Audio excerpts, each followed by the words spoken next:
Hi guys, Matt here, and welcome to another fragrance review.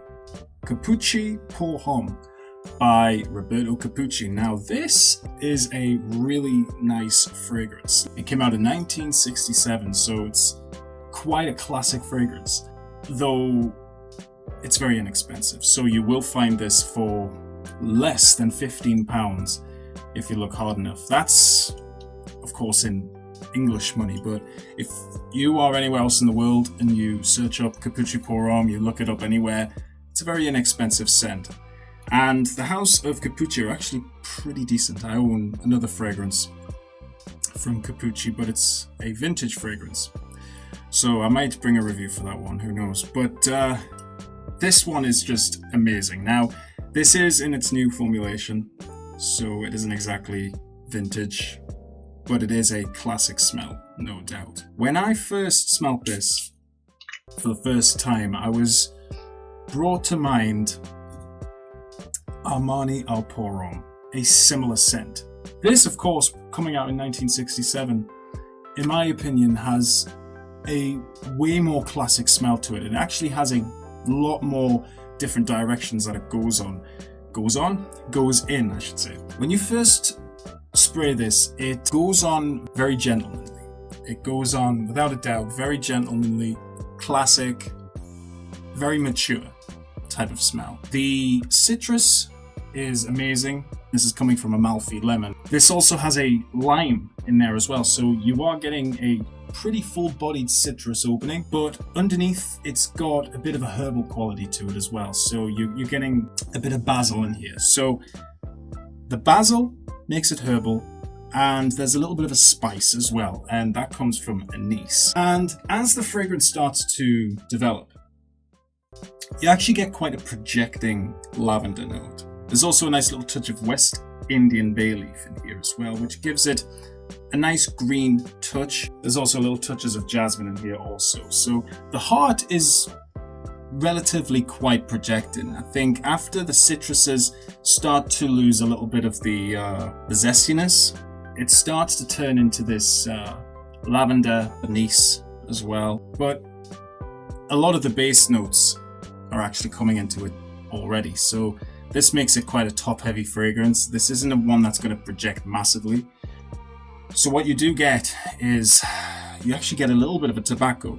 It's kind of a cigar-like tobacco. It's very, very light. You don't really notice it until about 15 to 20 minutes after application. There's also a lot of other classic notes. So you're getting leather, patchouli, oak moss. There's even a little bit of incense in here as well. A lot of notes in this fragrance, particularly in the base, and it just feels to me like the base is kind of taken over a little bit quite quickly into the first spray into the fragrance. But what I love about the smell overall is once the citruses have lost the zestiness, like I said before, you still do get a bit of a clean citrusy smell just lingering around in the background.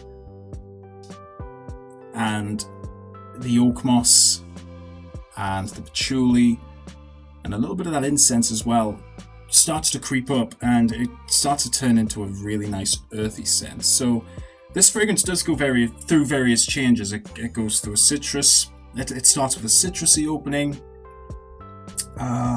Then it sort of dries down a little bit into lavender. And then after that, you're getting a little bit of a spiciness with the anise. But then all of a sudden, you're getting this earthiness with warm tobacco nuances. Again, it's like a cigar type of tobacco. It's very, very nice, this, guys. I would say Armani Al Pour Homme is a fantastic fragrance, no doubt about it. I mean, this is a vintage bottle, guys.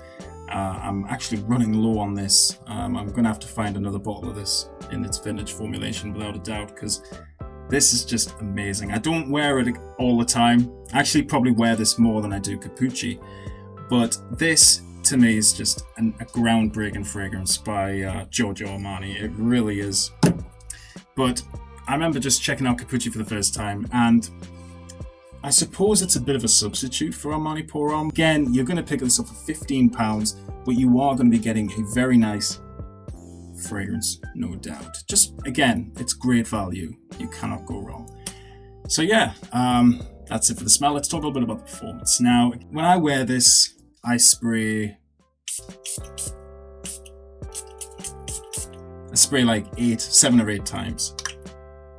Because this isn't a huge performer, unfortunately. It goes on sharp, it goes on quite powerful, but I'm really getting only about 3.5 hours out of this.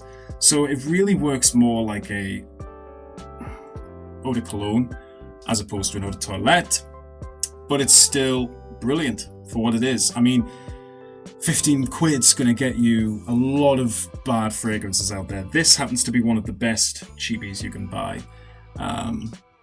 I would just highly recommend you guys check out this rather inexpensive Italian fragrance. It's very, very nice.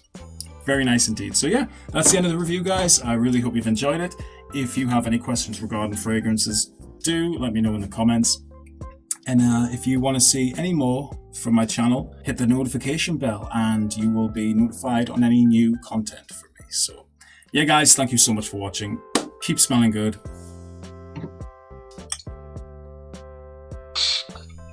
And bye for now.